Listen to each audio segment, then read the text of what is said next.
Let's kick off this hour, though, with our very own Stock Madness. 16 stocks on the road to the finals.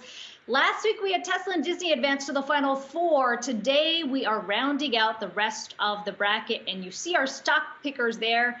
Friendly foes, we can call them. Ryan Payne, Payne Capital Management President, and Ross Gerber, CEO of Gerber Kawasaki Wealth and Investment Management. Guys, we are on the right side. Can we call it the West region, the right side of the bracket today? And interesting conversation last week. We were talking about value versus growth kind of being the theme. But the two stocks we're starting with today are really, it seems like it's about the reopening trades. MGM and Carnival, both stocks up about 20% year to date. And let's start with MGM.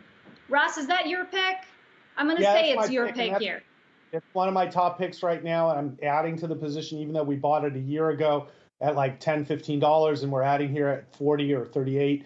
MGM, everybody's going to Vegas. Room rates are back up to regular rates. You can't even get a room this weekend or next weekend for the Final Four.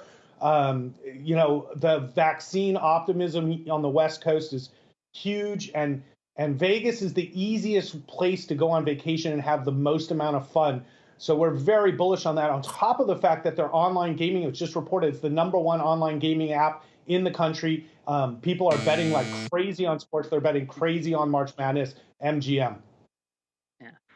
Well, Ross, first off, it's the only pick that you actually have picked that I actually like. Finally, you picked a winner. And you love gambling stocks. What is your obsession with gambling? You had 10 last week. I like the reopening trade as well. I've been, emphasizing this. This is the only pick I have that's not profitable, and that's Carnival Cruises. And I think, bottom line is I have a lot of clients that are, baby boomers. They love to cruise, and they're all getting vaccinated, and all they can talk about is getting on that next cruise ship. All you can eat buffets. Doesn't get better than that. And I also think you have right now what I call the spring break Miami effect. If you look at how crazy it's going on in Miami right now, people are just going nuts. I think you can extrapolate that out to the rest of the economy as things reopen, as they are starting to reopen, and we start to take the safeguards off. So I think cruise stocks in general are a good place to be. They have a lot more upside just because a lot hasn't been priced in. It's still like 43% below its low. So I think that's a great place to put some money right now. Ryan, quick follow on the cruise names, though, particularly Carnival, but we had the industry as a whole really pushing the CDC to change some of the timelines in terms of when the sailings can resume. What's your expectation come summer? Well, they pushed it back to October, but I think the surprises will be in the positive, because one thing we've seen is vaccination rates have, if anything, they've been faster, not slower. So I assume at some point that they're going to actually push that up and make it even earlier, which will be a surprise in the positive. What about so many countries having so many rules to go to and the enormous cost of operation for safety? I mean, these cruise ships are kind of like petri dishes for disease even before COVID. So how are you going to get off the ship and go to other countries all the time? Well, I think you can make the case Vegas isn't any cleaner. That's what I would say. Yeah, I just passed through Vegas. Come on, dude. Didn't look very clean. Those casinos. So clean, man. Everything stays in Vegas, So the virus is contained in Vegas. Yeah. Yeah. I think Ryan, you've made a compelling case for Carnival, but I do think there's so many factors globally with cruise liners. So in this matchup, I'm going to go with MGM. All right, we got our first winner, and that's no upset there, but we're going to get into an interesting matchup here with Trulieve and Vale. And Trulieve, one of those weed companies. It's been a tough couple weeks for weed stocks here. We'll start with you, though, Ryan, because mining companies don't get a lot of play on this show either. So you kick us off here. Yeah, I like Vale just because, again, commodity prices are going through the roof. And what's remarkable to me is they're going through the roof. And, the reality of it is we're still just starting to get to a point where we're starting to reopen. So I think that play is a longer-term trend. The dollar as a longer-term trend is starting to weaken. That's great for commodity prices. And again, we're not the only ones printing money right now. We're printing money globally. There's going to be so much demand for goods and services going into the end of the year. Supply chains are messed up. So for all these reasons, I think we're in a huge boom in commodities. And again, I just love cheap. And if you look at Vale, specifically, it's got a 7% dividend. Who doesn't like cash flow, given the fact that you get nothing sitting in cash right now? And it trades at 4 times forward earnings. Now, that's going to blow Ross's mind because he only likes stocks that paid play for like 50 years worth of profits. Well, obviously you haven't spent a lot of time in Brazil, my friend, because Valle is a mess, and it's a mess of a company. So I like your idea, but we're playing it through Freeport, McMorran, and FCX. Valle, if you see what's happening in Brazil, it's real tough time, and they're also responsible for a lot of deaths and issues too. But on the other hand, Trulieve is one of the most exciting companies in cannabis. Kim Rivers is the CEO. She's probably one of the best CEOs in cannabis.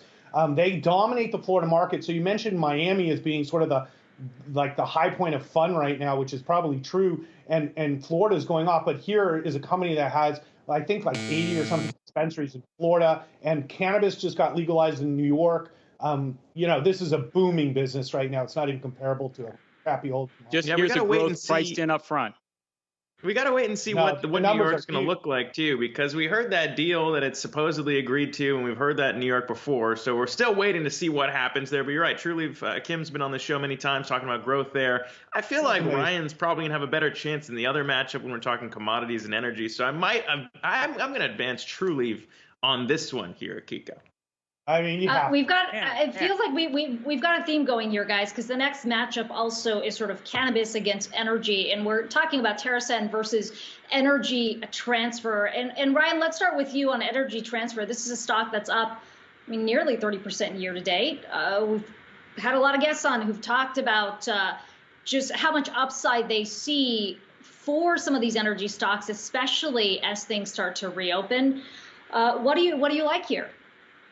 Well, I like the fact that pipelines, it's like you just pay a toll when you're, looking to basically deliver, whether it's natural gas or oil across these pipelines. And it's a very cash flow intensive business. It's a very cash flow, the dividends are amazing. It pays 7.8%. You've got a price to earnings ratio, again, so cheap, single digit, 5 times forward earnings.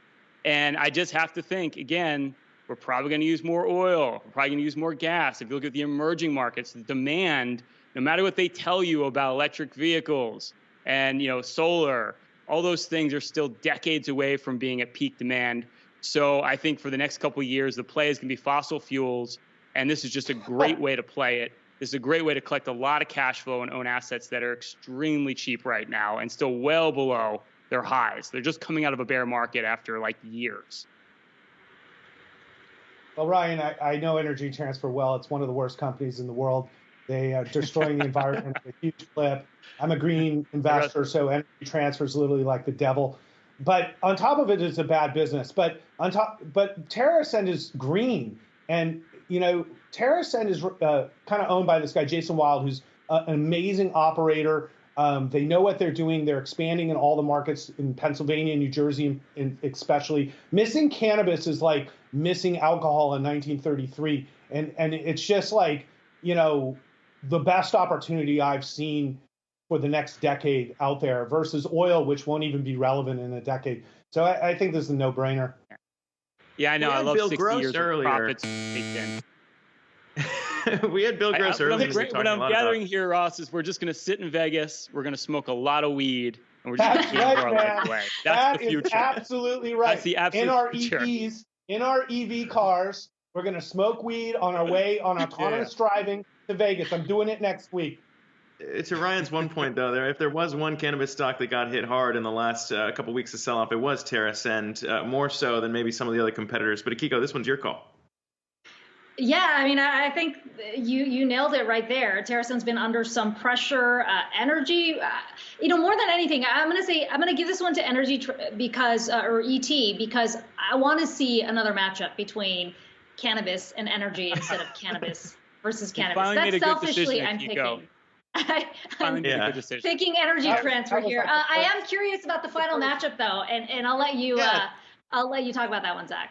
Well, the final matchup is one that I think we've all been waiting for because it's a couple different ways to play the tech space. NVIDIA, we were talking about chips and the chip shortage earlier in the show, but Cisco Systems, one of those legacy tech companies as well. Ross, you have NVIDIA as one of your picks here. Talk to us about why you think now's the time to play the chip space. I gave you a lot of good picks on this game here, so if your viewers are paying attention and build a portfolio around this, I really like to compare both in a year and see how we do. But NVIDIA is probably one of the best positioned companies in America today. Everything they're doing is working, and they're taking they're profiting from some of the biggest themes in technology today, whether it's crypto, AI, autonomous driving, and most importantly, gaming. NVIDIA is dominating, and that's not even talking about if this ARM deal goes through. So, we're looking at a chip shortage, and here's a company that dominates in chips. I know gamers who are hiding in the back alleys with thousands of dollars in cash just to buy chips from NVIDIA on the black market because they want them so bad. So I think this stock goes higher. Again, way to play something that's been priced in for a very long time now. Let's just buy the winners of the last decade as opposed to the winners of the next decade. And that's why you're going to buy. You have the winners from the 80s. You have the winners from like 5 decades ago. What goes around comes around. Come on, brother. And that's why I like Cisco, because if you're going to buy tech, you got to buy old school tech, not new school tech. And all those software stocks and stocks, essentially that Ross likes here are basically in the cloud, and the cloud is backed by routers, switches, all these old boring things, hardware. And Cisco is going to benefit as capital expenditure goes up at the end of this year into next year. So I think, again, buying something cheap, 16 times forward earnings. You got almost a 3% dividend getting paid while you wait. You got to go old school tech versus new school tech, Cisco. Well, Ross, to your point, there are a lot of good picks in this tournament, which is why, we're profiling these picks. But it's also tricky to pick winners. And in this one, I suppose if we are going to be talking about the value trade here, I'm going to give it up. We haven't had very many upsets in this bracket, so I'm going to advance Cisco Systems just because I do like. Come on. Astute, Zach. I do like what I heard. I do like what I heard. But Akiko, I think that means that we have a matchup here between Ross's own picks in the top of the bracket. Yeah, Ross, you're talking about Cannabis in Vegas. This is either a dream matchup or sort of a terrifying thought. But MGM and Trulieve, which one are you going to pick? These are both your stocks in this matchup. Does MGM get the upper hand, especially because there's more upside with now capacity in Vegas at 50%, potentially increasing even more down the line? Right, and that's the one difference. So I am buying both of these stocks currently.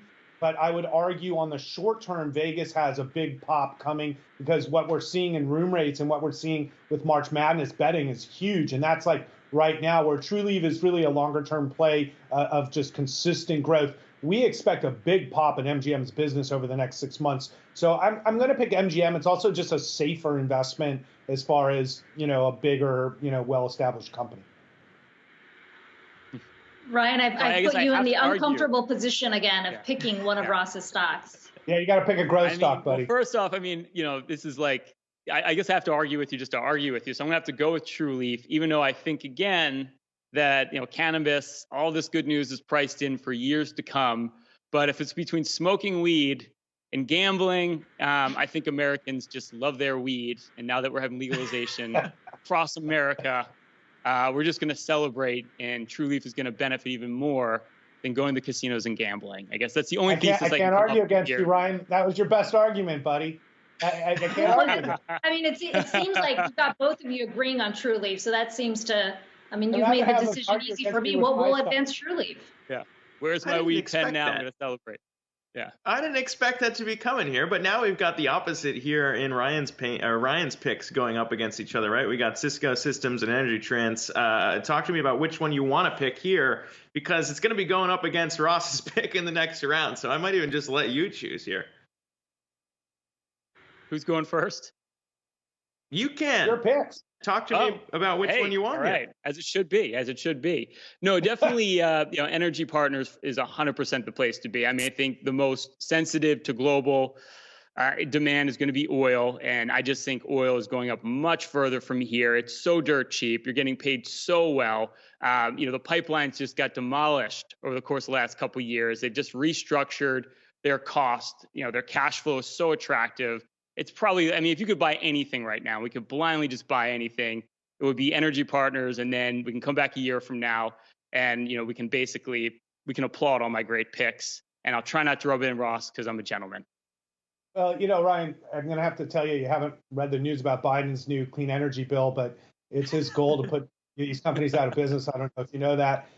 So companies like Energy Transfer are going to have serious environmental reviews under EPA. And if you remember, DAPL, they actually abused the Native American, population horribly, and that should come back and haunt them at some point under the Biden administration as well. So the ET's got risks that are very specific to how bad of a business they run. Cisco, on the other hand, falls into my category of interesting stocks like Intel that could make a nice rebound because they have the depth of their business. They have very strong management in theory, and they've got great financials to grow their businesses if they're smart. So I kind of like Cisco actually as a pick.